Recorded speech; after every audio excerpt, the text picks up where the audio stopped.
presentation and what's missing. She will also share some dreams of what the future might hold. As you likely know, we will have time for questions, but we will also have a more informal happy hour after the presentation for you to chat with Maria, starting at 2. And without further ado, please give a warm welcome to our speaker, Maria Korolov. I hope I'm close. No, literally nobody can pronounce it, and it's a weird name for Americans. It's also a weird name for Russians. Russians can't pronounce it either, because when my parents emigrated from Russia, they Americanized it. So now it's like neither duck nor whatever the other thing is. But in the original Russian, my name would be pronounced Maria Viktorovna Koroleva, in case that's Oh, useful to anybody. But yeah, you can beautiful. call me Maria Korolov. And so I've been a technology journalist for the last, I don't know, more than 20 years now, covering enterprise technology, most recently cybersecurity, artificial intelligence, and starting this month, quantum computing. So if those are things that are of interest to you, or if you have trouble falling asleep, you can check out my website, which is mariakorolov.com, where I post all the links to all my latest articles. Um, but today I'm here to talk about the metaverse. What is the metaverse? What is the hypergrid? And why it's good for education. So, again, most of you probably know this. So, this is, if you've brought some drinks with you, this is where you can start drinking. Feel free. So, the reason why the metaverse is in the news today is because of this guy whose ugly avatar was all over the internet this past week. And he's got a vision for the metaverse where Facebook, or now Meta, controls everything. Kind of like what America Online was way back when, where you have one company that controls your avatar, your communications, your relationship graph, your money, like all that stuff that you do online. To me, it's not a particularly user friendly or promising vision of the future. I like a vision of the future that's a little bit more distributed. Um, and this is not what he has is not a new idea. Um, it goes all the way back to Neil Stephenson's book. Oh, the slides low. Oh, so it goes. It was coined in the book Snow Crash, but we saw some ideas of it in things like Tron in 1982, where people go into the computer. Um, and in the metaverse word showed up for the first time in 1992 in the book Snow Crash, which I highly recommend. It's kind of a dystopian cyberpunk future. The Matrix is another version of the metaverse where people are controlled by aliens. Now, I had a problem with the Matrix because, well, first of all, the physics doesn't add up, but also let people build the world around them. Why did the aliens create this world for us? Give us in world building powers, and we would have been perfectly happy. Nobody would want to leave the Matrix, especially not for the horrible world that was in that movie. Then most recently we had Ready Player One, which is another dystopian future, and in many of these books, the reason people go into the virtual world is because the real world is so horrible. There's a big distinction between the virtual world and the real world. And there's something unique and special about being in the real world. It's better even if it's worse. There's something magical and mystical about being a real person in the real world. And I have a real problem with this idea. Our real world, in that very strict sense, doesn't exist. We are living in a man-made world. I mean, many species live in worlds that they create. Ants build their ant hills. Termites build their mounds. We build our houses and our cities and communications networks. We're already living to a large degree in a virtual world. Books and cave paintings and language, these are all parts of a virtual reality that we create. The movies that we see, the music that we listen to, these are all virtual things that don't really, in that, real sense of the word, they don't really exist. We've created them, they're imaginary, and they hold meaning. Money is virtual and imaginary and holds meaning. Movies and books and music and art, all this stuff is very real. When we have meetings on Zoom, or when we share messages on Facebook or Twitter, these are all real communications that we're doing with real people. This is real life.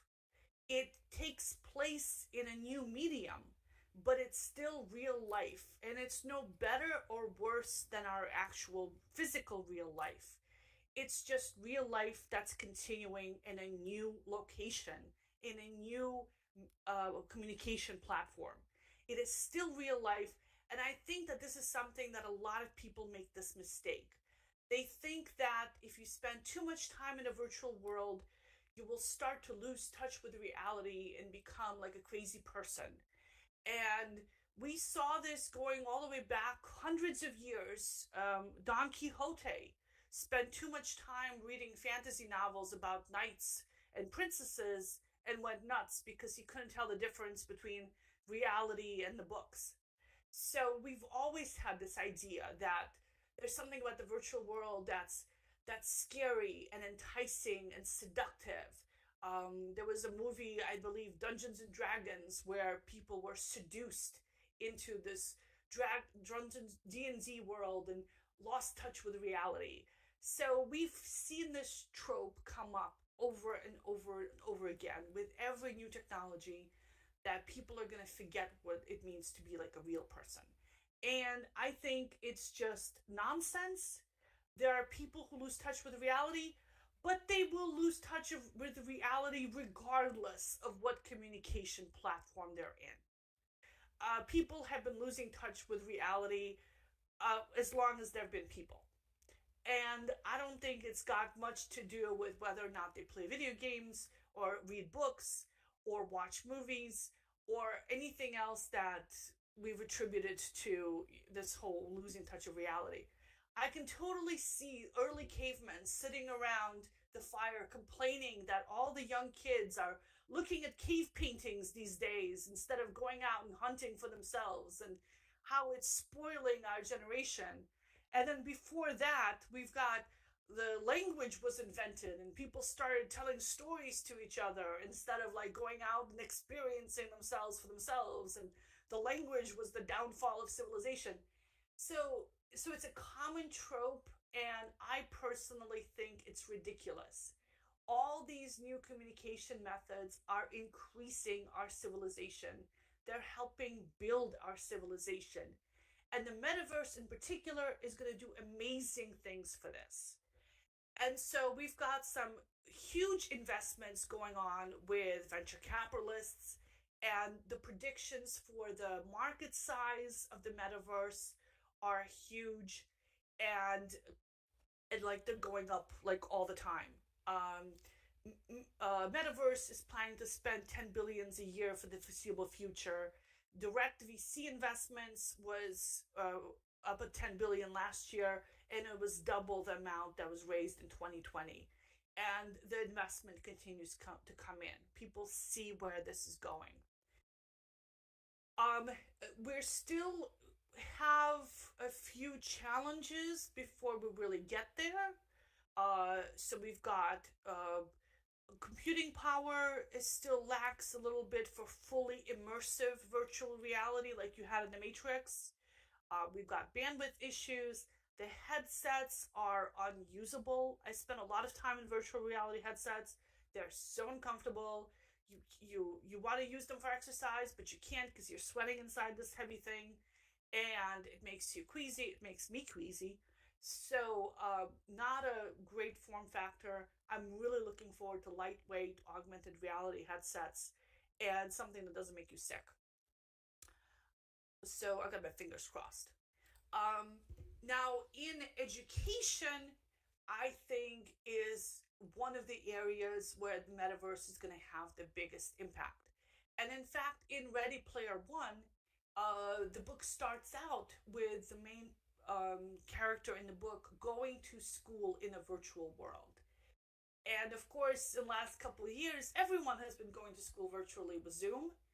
And we've had people going to school virtually in virtual worlds for over a decade in places like Second Life and OpenSim. So this is should not be shocking to anybody. And the metaverse and virtual worlds in general will afford us some amazing things that real world schools don't offer. By real world, I mean like physical traditional schools. I think that as the metaverse starts getting adoption, it will become just a normal part of school. It won't be something special. It won't be like a different class you have to go to be something else. Like all education, I believe, is going to be hybrid education. The way all white collar work is quickly becoming hybrid work. And one of the greatest advantages of virtual worlds and virtual reality is teleportation. So I right now am sitting here with you guys, and you are from all over the world. I am from Massachusetts, but we have a feeling of presence. We're in the same place together. And I will have a memory of this event when I leave that will feel to my limited human brain as if I had actually attended a physical event, more so than I get with Zoom meetings and other video conferences, and certainly more than I get with telephone calls. There's a feeling, there's something about virtual worlds that tricks our mind into thinking we're actually there. And virtual reality takes that up several more notches. And as virtual reality gets more immersive and more realistic, that will be even more so. So I have kind of this image of the future having a continuum where it's not so much real reality or augmented reality or virtual reality as extended reality, which they're calling XR, where we're seamlessly going between something that's 100% physical and something that's 100% virtual and everything in between.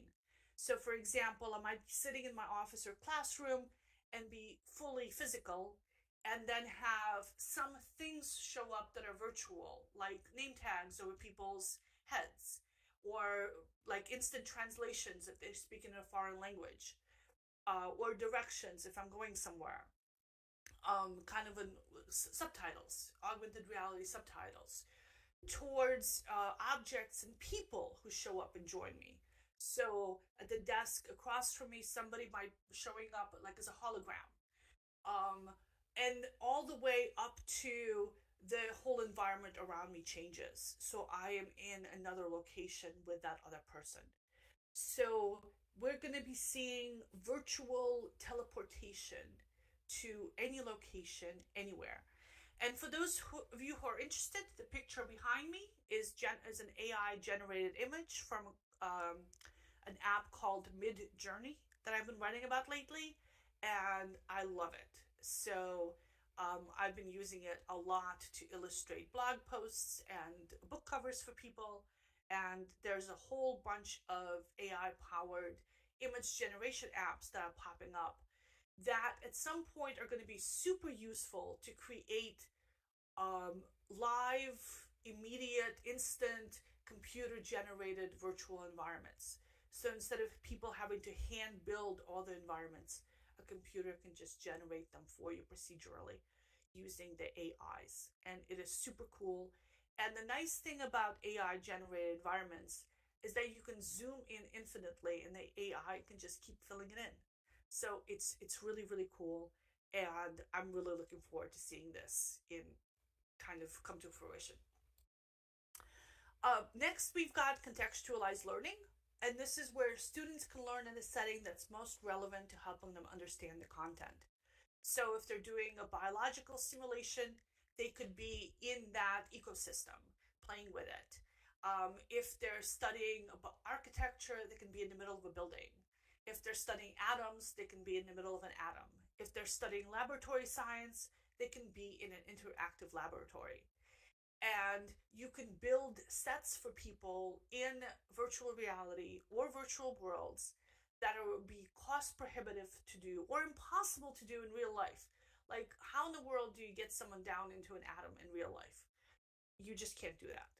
So this is something that's one of those unique affordances of virtual worlds and virtual environments, which I just think is awesome. So another kind of travel is time travel. So you can go back in history and explore events that happened before. You can go back in time even further and explore geological ages, or maybe travel to the future to see how things are going to develop um, at some later point. And this is all super cool. People can also have super abilities. Speaking of super stuff, you can shrink down the size of an atom, you can jump over tall buildings, or my favorite, you can fly. I love flying in Second Life and OpenSim, and I can't wait to get virtual reality headsets that don't make me sick so I can spend more time flying in virtual reality. Right now, if I try, I get very queasy very quickly. So please, technology people, work on that. Um, Virtual reality allows for self direction, where you can take your own path through a world or an environment and discover stuff for yourself or as part of a group, which is often considered to be like a wonderful aspect of virtual learning. And you can also do virtual rehearsals. So, on the enterprise side, people are using virtual environments to practice sales presentations, to practice public speaking, to practice interacting with patients in hospital or other clinical settings. And in education, you can also do it to practice actual plays that people do, but also to practice other activities as well. And finally, one of the coolest aspects of virtual environments is that they can help teach you empathy. You can literally look at the world through another person's eyes. It is awesome. It is a little creepy if you're looking through another person's eyes at yourself, which you can do if you use a virtual reality headset in combination with a camera and point the camera at yourself. It feels like you're having an out of body experience, which is very cool. But you can also feel what it's like to be someone of a different race or different physical abilities or different gender or different nationality or living in a different time or location. So it is. I personally think that this is something that we're going to see a lot more of, and it's going to be very, very interesting. Oh, and there's another one, remote presence. So which is kind of like the teletravel. You can interact with other people regardless of where they are and feel like you're in the same place together. Oh, and immersion. Oh, I got a lot of these. So focused immersion is where you're totally surrounded by the world. You're not distracted by other things because you are like totally immersed in this complete interactive environment. And you can do that in virtual reality because when you're wearing the headset, you can't see or hear anything besides the virtual world around you. Like in Second Life or Open Sim, you can still have other screens. You can still look down on your cell phone and check your messages. In virtual reality, those things are really, really hard to do. The current headsets do have pass-through cameras, but they're almost impossible to use. So for all practical purposes, you're fully inside this world. And um, if you want to have something that really focuses people's attention, that is a great way to do it. Oh, and that was the last one. All right, so let's talk about some immersive platforms that we have out there. Right now, the most popular one is Minecraft. It's used by billions of people. Kids love it. My my little niece spends all her time building in it. It's a complicated interface. I went in there and tried to do stuff in it because, I have to. It's my job. Yeah, I'm totally doing it for work. But she was building these interactive moving roller coasters in there, and I had trouble even like moving backwards and forwards. And it fully supports virtual reality headsets. So I got queasy while spending too much time in it because, like I said, I've got a sensitive stomach, and apparently I'm really prone to motion sickness. Um, but once they address that, or if you've got a cast iron stomach, it is really cool. You can build a virtual world and go into it and interact with it, and it is hugely popular with students. It's People don't care about the low resolution graphics because it allows for almost unlimited creativity within its constraints. And it is just cool, it's really fun to use, and it has a lot of educational applications. In fact, there's a whole platform and communities for the use of Minecraft for education. And then my favorite one is OpenSim. It's like Second Life. It uses the same Firestorm viewer that you all know and love, in case you've never used OpenSim before. Um, and there's hundreds of grids running on it. There's OS Grid and Fango Grid and Kitely and German Grid and, like I said, hundreds of others. And there's also a lot of schools running OpenSim by themselves behind their firewalls using something called Dream Grid, which is the latest my recommended installer for OpenSim. It's completely free. It lets you set up an OpenSim world on your own computers, and you can import hundreds of pre-made regions that are ready to go, tons of free licensed custom content, open source, Creative Commons licensing that you can use for schools. And because it's OpenSim, you have full control. You can decide who gets a membership on your grid, who gets a user account, what permissions they have, what they're allowed to do, what they aren't allowed to do. You can even customize the viewers that people use. You have full control over the content that's available at your grid, and you can turn on teleports to other grids or turn them off, depending on how you feel like it. So, for example, while you're building a world, you might want to turn on teleports so teachers can teleport to other grids for meetings or events or to get content, and then turn off hypergrid teleports when class is in session so strangers don't teleport in. If you're going to do the commercial route, prices per region average $15 for a standard size region, and many grids are even cheaper. Kitely runs in the cloud, so the performance is really, really high. The regions are only active when people are on them, which is why the costs are so low. And the basic, it starts at $15 per region.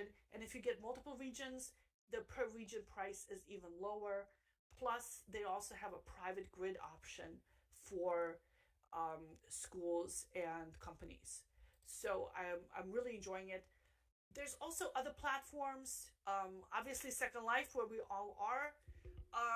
It used to have more of a focus on education. It's a little bit less so now. That might be coming back. There's some problems with using Second Life in terms of connectivity and pricing and other things that are solved in OpenSim. But if Linden Labs is able to address it, it could be really good again. Mozilla Hubs has like a virtual reality platform, which is open source, and you can create virtual environments on a website, and anybody can visit them regardless of what operating system or viewer they're using, and it's really cool. HoloLens is Microsoft's augmented virtual reality platform. It is super expensive. I've used it. It's kind of cool, but I don't think it's worth the $2,000 price tag or more. Then there's obviously Meta Quest, but it requires that people have a Meta subscription, and all the content is curated by Facebook. So you're in the Facebook ecosystem. You can use it to access website-based virtual worlds, though, like on the just a regular website that are built using WebVR. So that is one positive thing about it. And the headsets are relatively cheap. They're a couple $100 to 300 or 400 depending on the configuration. And Roblox is another platform that also has some educational focus and support that they're working on. For OpenSim in particular, I've already gone through some of these features. It works on the same computers and viewers as Second Life with the Firestorm viewer, so you all know how to do it. It kind of supports VR headsets, but there's a big lag issue with Second Life and OpenSim because the back end is optimized for desktop viewers, not for virtual reality viewers. If you have any lag on the desktop, it's a minor annoyance. If you have lag inside a headset, your brain thinks that something weird is happening with your vision, that you ate something bad, and that you need to throw up. So, yeah, lag is bad. Second Life hasn't been able to fix it. OpenSim hasn't been able to fix it either. And so that's a significant issue. But maybe if bandwidth increases and processing speed increases, this will become a non-issue at some point. So I'll get my fingers crossed. Obviously, the price is great. You can get it for free if you run DreamGrid on your own computers or servers. You can run OpenSim on a laptop very easily. And the commercial prices average $15 per month, so half of them are even cheaper. You can create custom viewers. You can turn hypergrid on and off. You can create assets, like you can build regions or inventories and export them as a single file and share them with other educators, which is really cool. So if you build, like, say, a science laboratory, you can download the entire region as a single file and then share it with other educators. Very cool. And you can also find a lot of pre-made regions that are already been created. And if you email me, I will send you all the links and all the other stuff. And then Kitely Market has nearly 40,000 products on it, all fully licensed, and the Kitely Market delivers to any grid, including private closed grids that people run on their own firewalls, on their own computers behind corporate firewalls. So it's a really great resource. And they do not do freebies. And when I talk to them, they're not interested in doing freebies. So if anybody wants to set up a competing market, that would definitely be a major advantage that they would have. But so far, nobody's been able to create a Kitely alternative that got any kind of traction in the market. So there have been a few attempts, and they've had like maybe a handful of items, and everybody lost interest in them very, very quickly. And they say that the reason that they don't do freebies is because, operating the Kitely market costs money and they can't afford to give stuff away. So I guess I can see that. I don't like it, but I can sympathize where they're coming from. Okay, so for those of you who don't know Hypergrid Business, we've been covering virtual reality since 2009. We're focusing on enterprise uses, including educational uses. And we're focusing specifically on OpenSim. We do monthly statistics reports about OpenSim usage, and you can get it all on the Hypergrid Business website. And I've also done articles on there about how to use VR headsets in OpenSim and what viewers do it. So I've even used those little $5 headsets that you drop your cell phone in. I've used those headsets to access OpenSim. And it's all the same viewers, so you can access it in Second Life as well. Right now, the top viewer for accessing virtual reality is Firestorm VR. And at Hypergood Business, we are looking for help. We are looking for people to write about events and tutorials for OpenSim, and a general interest about the metaverse in general. So if any of you are interested in it or have students who want to become metaverse journalists, this is a great opportunity for you folks to pass the word and get that going. I'm also interested in doing a YouTube show on the metaverse, filmed in on video with Zoom. So if anybody wants to help me out on that or be a co-host or something like that, um, check contact me afterwards.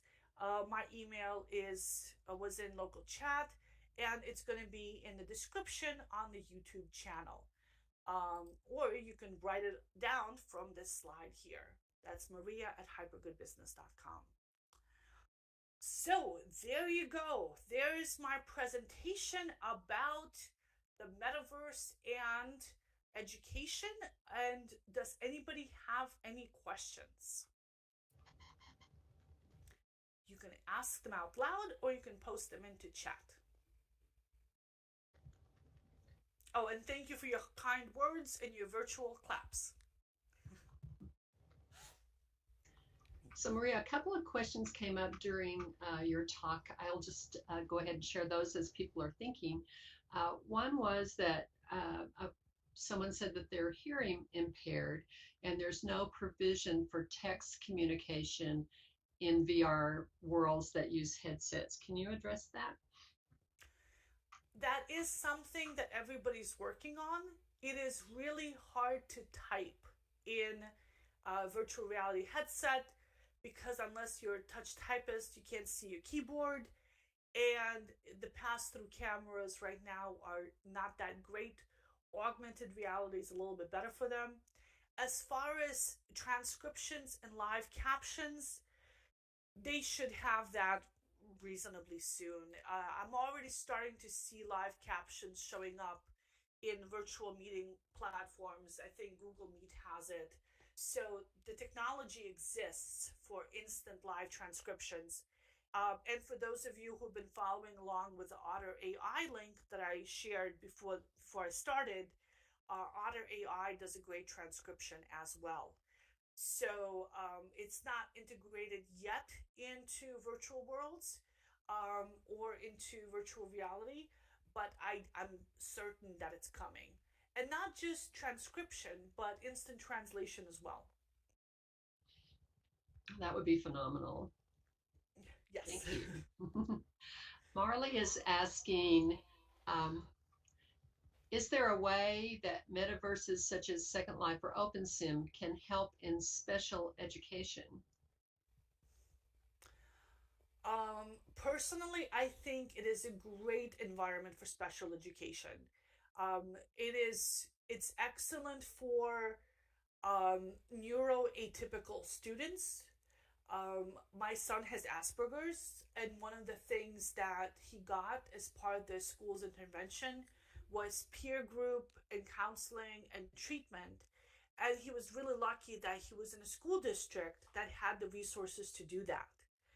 If somebody's in a school district without those on-premises resources, you can deliver similar training through a virtual environment.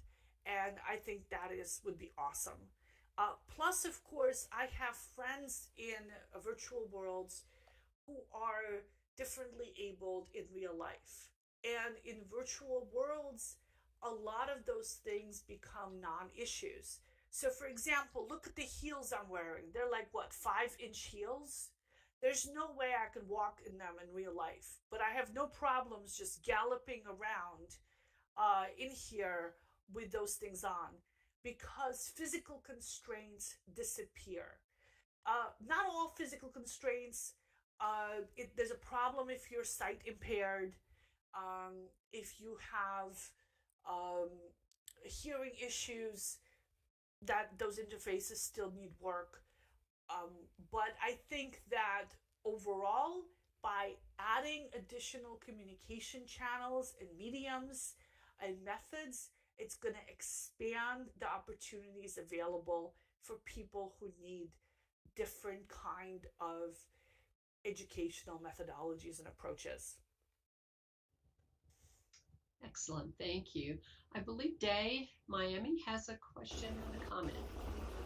Well, I don't know whether it's a question or a comment. It's just thoughts to throw out. And first of all, I apologize for coming late. I was on another meeting that just went on overboard, so I didn't get it. But I want to look over the whole YouTube video that Shiloh generously provided. And I guess my question is about the concept of the future of the metaverse.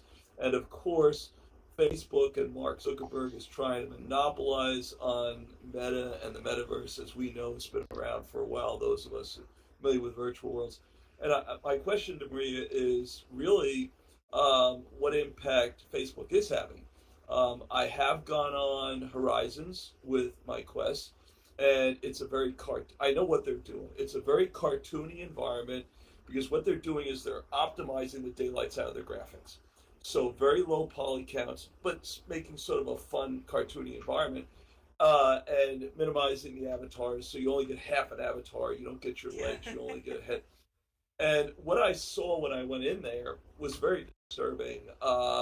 Either I went in there, first time I went in and I ran into a kid that wanted to, how do I build in VR? And I said, oh, I'm your guy, I'm a teacher, and I told about Unity and so on. And unfortunately, he only had a Chromebook, which is not going to help too much. The next time I went in, there were a bunch of kids, no supervision. I went up to 4 or 5 of them, and one kid was yelling that all whites are racist. And so I turned my mic on. This is Meta's Horizon, the so-called, their premier product to try and get people into the Meta environment. And there's no supervision. So kids revert to their lowest common denominator, racism and whatever. So I went in and said, and it's not going to do anything. I broke up the group. All I had to do was say, hey, gang, with my deep voice, and they scattered like rats. And Tim Valero is right. If you're going to throw up a multiplayer, yes, Meta. We're talking about Facebook, Meta, whatever you want to call it, their product called Horizon. And I'm not the first to point out that people are going to do stupid things if you don't supervise them. If you don't, it's the same thing whether it's griefers on Second Life. And there's no supervision in Meta's Horizon. And it's all over NBC News. They are constantly reporting about all kinds of nonsense that's going on, whether it's sexual, whether it's racist, whatever, because there's no supervision. And if Zuckerberg and Facebook doesn't get a hold on it, they're going to ruin it for everybody, because that is the message that's getting out in the media.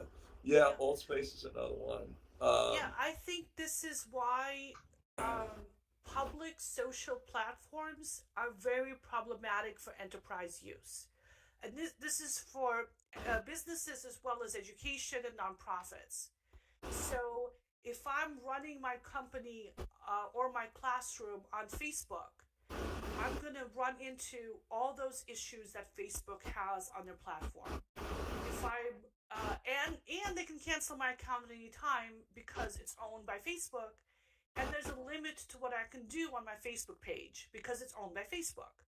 And similarly, in their virtual worlds, I'm relying on Facebook for all the infrastructure, for the moderation, for the building, for the feature set, for everything, and it may not be in line with what I want. Education in particular, it may be very far out of line for what I want. If I want to spout Nazi conspiracy theories, it may be perfectly in line with what I want. So this is why I'm a really strong believer in a decentralized metaverse. A metaverse where people can set up environments that are private for their company or school and turn on public access only when and where they need it. So for example, if I have a school website, I will have a part of it that's open to the public where people can go and get directions and hours and stuff like that. And a part of most of my school website is going to be private. This is where all the kids have their class schedules and their curriculums, and they file their paperwork and class notes and all that other stuff that they're having, the virtual meetings. I want the same thing in a virtual world. Maybe a little bit of public presence for my school or company where outside people can come in and buy stuff, or check things out or go to public meetings. But most of it, I want to be internal, only available to my own community, and set up in a way that fits our community, using the technologies, the communication platforms, the structures, the stuff that we ourselves need. So right now in virtual worlds, open space gives you that. Open sim gives you that. You get full customization of viewers, full control over all the assets in the world, full control over who has access, who doesn't. That's not available as much in Second Life or in most other virtual worlds. It really helps if you can run the virtual world behind the firewall on your own computers or on your own servers that you control in the cloud, in order to get that kind of control, where you have full moderation abilities, full decisions, ability to decide what content you're allowed to bring in, so people don't have naked avatars, so people don't spread pornography or whatever stuff people do in virtual worlds. You don't want people to do any of it. So you can do that if the whole world is in your control. But at the same time, you want to have some contact with the public. And so I believe in a metaverse that has virtual worlds in it that are commercial, but also some that are nonprofit, where some platforms are offered by big companies, some platforms are run by open source communities, where some platforms are designed for education or business or social networks, and some platforms are designed for personal building, for yourself or for your family or for your friends.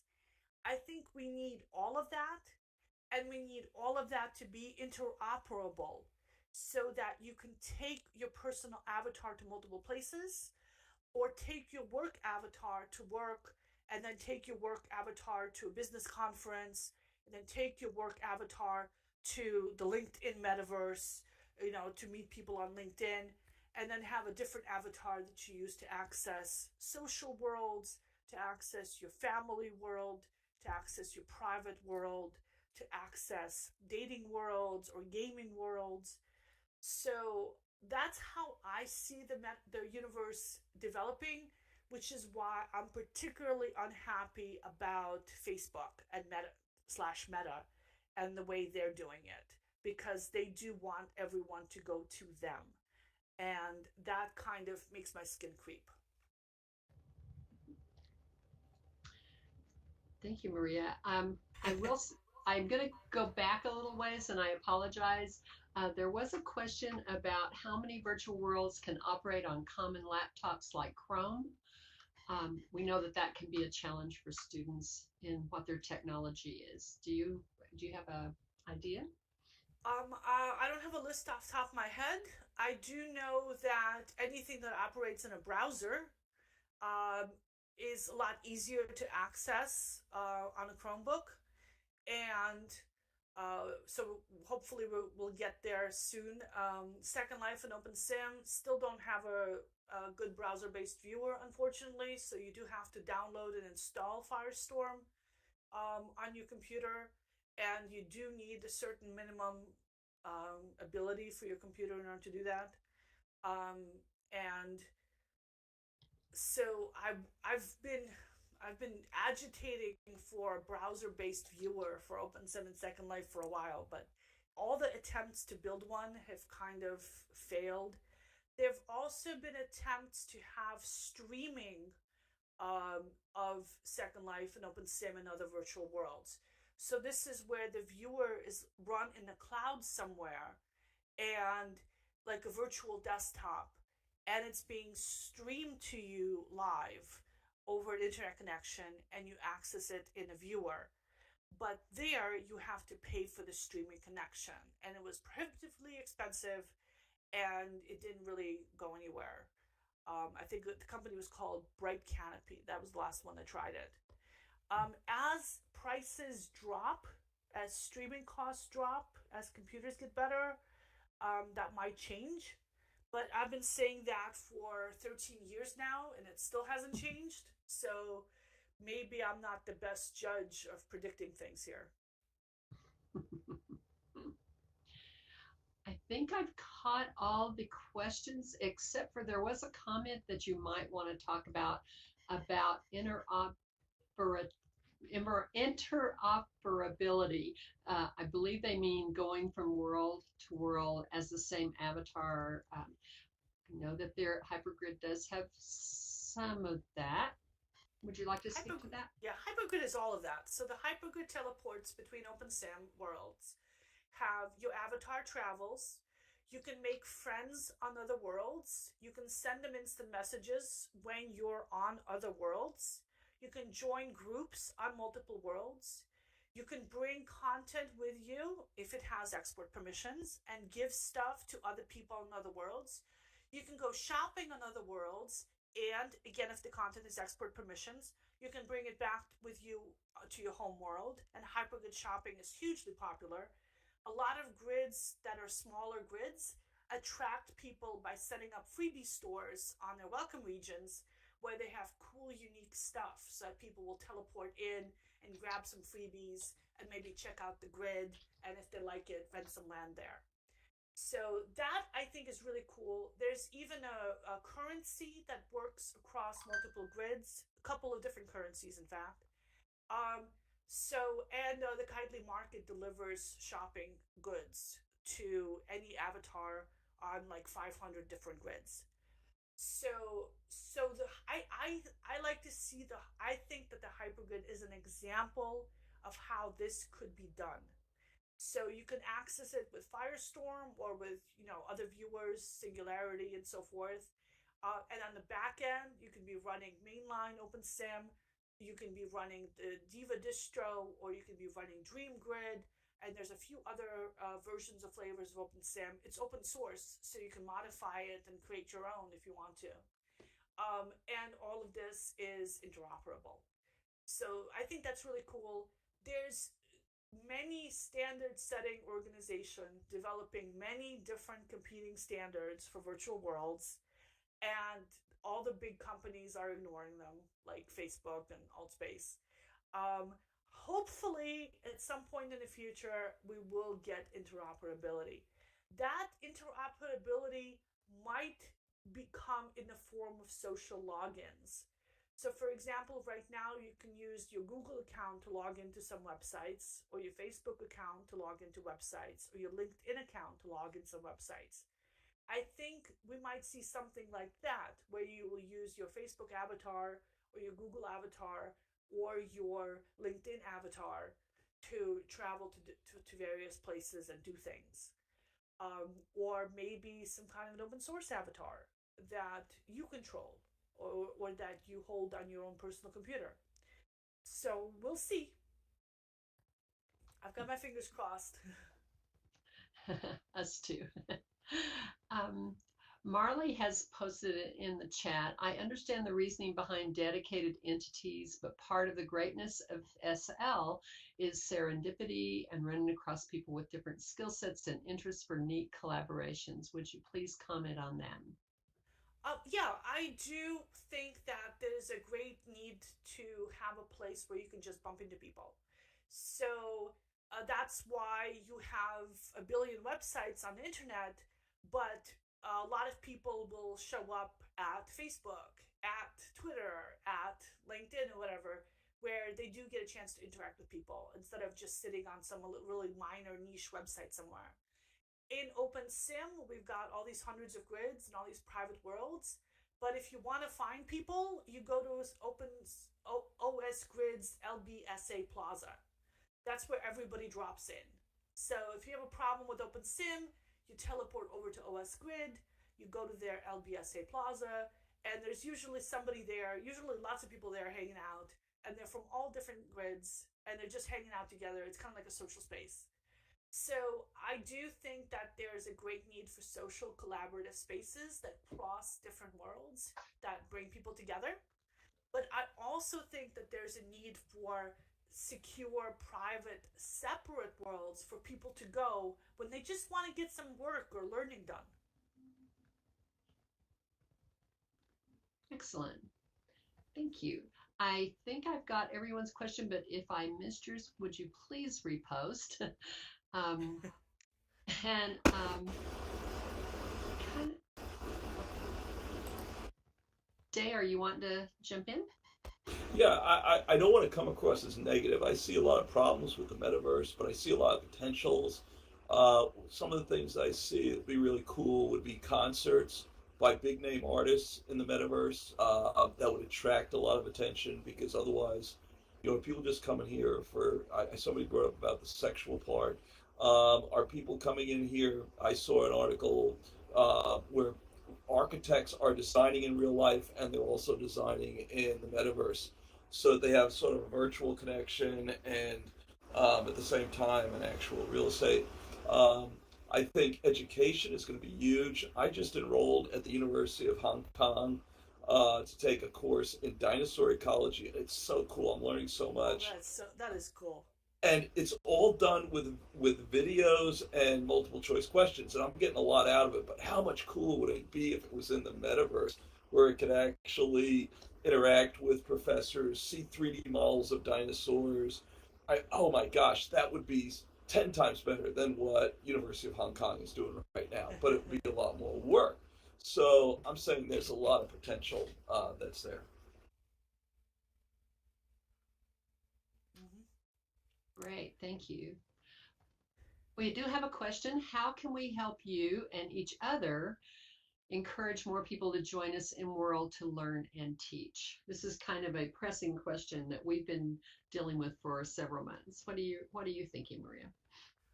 I'm thinking that it's super hard because the learning curve is so steep for virtual worlds. I've heard it described that it's kind of like playing the piano because you got your left hand hitting the various keys and your mouse, your right hand with the mouse operating it, hitting different buttons. Um, if when I switch virtual worlds and I go to a different platform that has different interface, I have to relearn everything all over again, and I can't move for the first few minutes.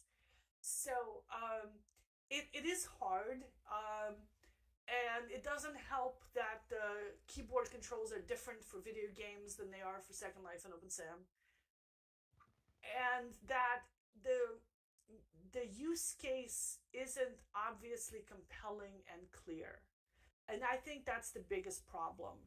That the reason why Second Life adoption and OpenSim adoption hit a certain point and then just leveled off instead of growing organically, like say the internet did, is because of the use case problem. And I don't think there's anything that really you can do about it because I've tried to personally bring people into OpenSim, like lots of people, and I have had literally a zero success rate. I've got all my kids, all my friends to try it out, my colleagues, everybody. And not one of them has stuck it out in virtual worlds because they were all like, oh, this is so fun. This is so cool. Okay. All right. I've seen it. Okay. Can I go now? And that's kind of been the experience with everyone I've tried to bring into virtual worlds. Unless there's something you can do in a virtual world that you can't do anywhere else, it's really hard to get people convinced to try it out, given that there's extra layers of obstacles between doing it. I think what's going to make the difference is augmented reality glasses that are connected to our smartphones or that replace our smartphones, because everyone uses their smartphones for everything. And once people start using their augmented reality glasses for everything, they will just be living in augmented and virtual reality, and it's that, and that's just going to be the future. Bringing people into virtual worlds is a really hard sell, and I don't have any advice for it because I've been writing about it and talking about it for since 2009, so that's 13 years, and I've had zero success. So I'm the wrong person to ask about that. Even when I've taken people by the hand and have taken them through it. So I don't know. When I came into Second Life, that my avatar apparently dates back to 2005. So I came in here and I was like, "Oh my god, this is so cool. This is so great." Then I went away and didn't come back again for 4 years because real life work stuff. And then I came back to Second Life for an IBM conference, and that was right after the Asian financial crisis hit, and all the travel budgets were cut. So all the publications I write for eliminated travel budgets, and I couldn't go to conferences anymore. And when I went to the IBM conference in Second Life, it felt like a real conference. I was able to do something that I wasn't able to do in real life that I was missing a lot. And I was like, okay, I'm going to learn everything I can about this platform. I'm going to write about it. I'm going to become the journalist covering it. And I think it's the future of the universe. This is where things are going to go. And that was 13 years ago. It still hasn't become the future of the universe, but I still think the potential is there.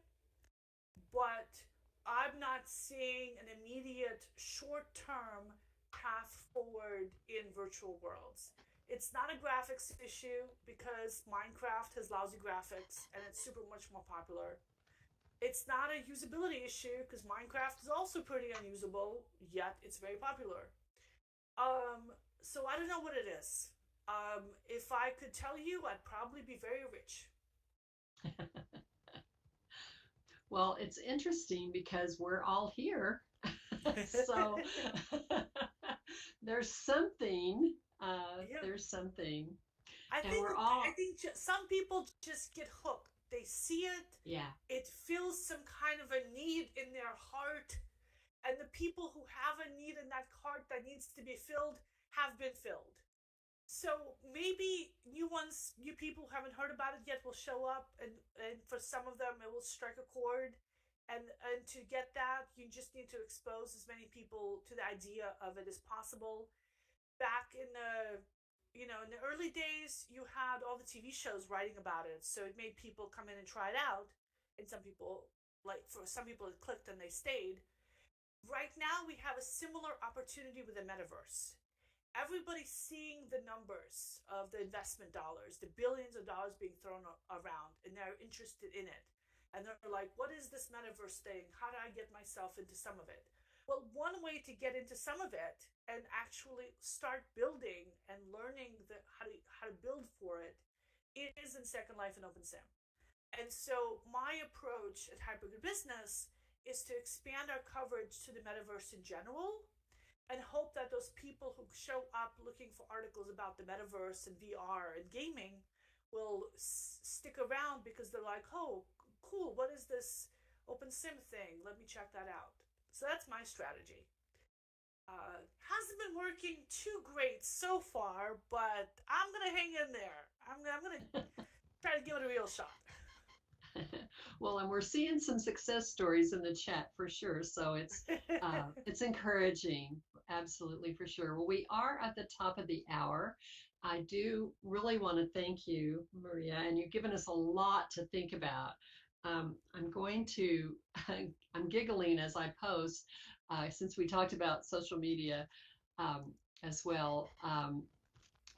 And thank you for the audience. Here are other ways you can find Maria in her social media. And then I do want to just remind you that we have been recording this, and you can find this again if you want to revisit or if you want to share with a friend.